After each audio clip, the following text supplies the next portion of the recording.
Watch Dr. Drew's new show at 9 on HLN. Weeknights on HLN. All right, I am, this is kind of emotional for me because the patient of mine died today. Someone I'd worked with for many, many years, and someone that we all loved. I've had the great good fortune of getting to know his family through all this. They were there at vigil at Jeff Conaway's side throughout his medical illness. Jeff was a severe opiate addict with chronic pain, one of the most serious and dangerous combination of problems you can possibly interact with, and one I see all the time. And we live in a time when opioids and opiate pain medication is so available and so readily passed out that for somebody like Jeff, who is a severe drug addict, he never seemed to be able to get away from it, and never.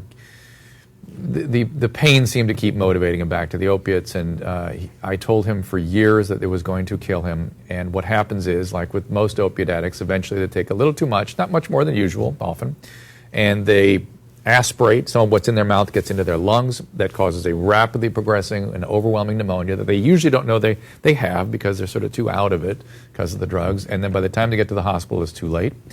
That is what happened with Jeff. He went from overwhelming pneumonia to septic shock.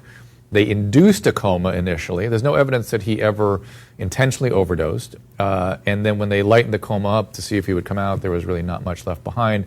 And by then, the sepsis, the overwhelming infection through his body, had been present for so long that there was just no coming back. And Mike, did you ever meet Jeff? Did you ever?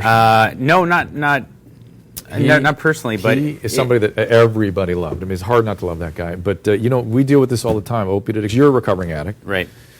And as someone who is an addict and is a proud member of the recovery community, I'm so concerned for the problem, the plague that is pills, opiate-based painkillers. Yeah, I never in a million years thought that it would reach this level.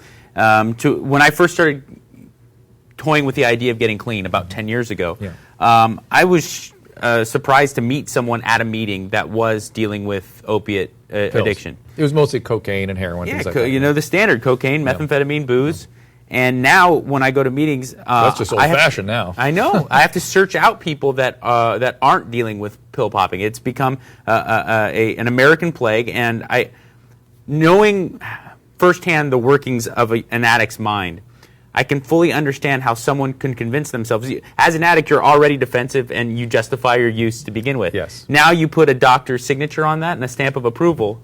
It's game on. It's troubling. And if you have pain, you have some legitimate pain needs, somebody says this is the only way you're going to be okay. Right. With addicts, too, the pain amplifies with the use. That was my question, Dr. Drew, is that at what point does that become psychosomatic and you start inventing the pain only to feed the It's not addiction? psychosomatic. It's that the misery of pain is actually amplified by opiates. There's an affective component of pain, the misery of it, that's deeply amplified by use of opiates in the addict brain. And so the drive goes up and up with time. And it's just, I just want people to remember, opiate addiction is a deadly disease. It kills people all the time. We are dealing with a fatal illness more likely to kill you than the vast majority of cancers.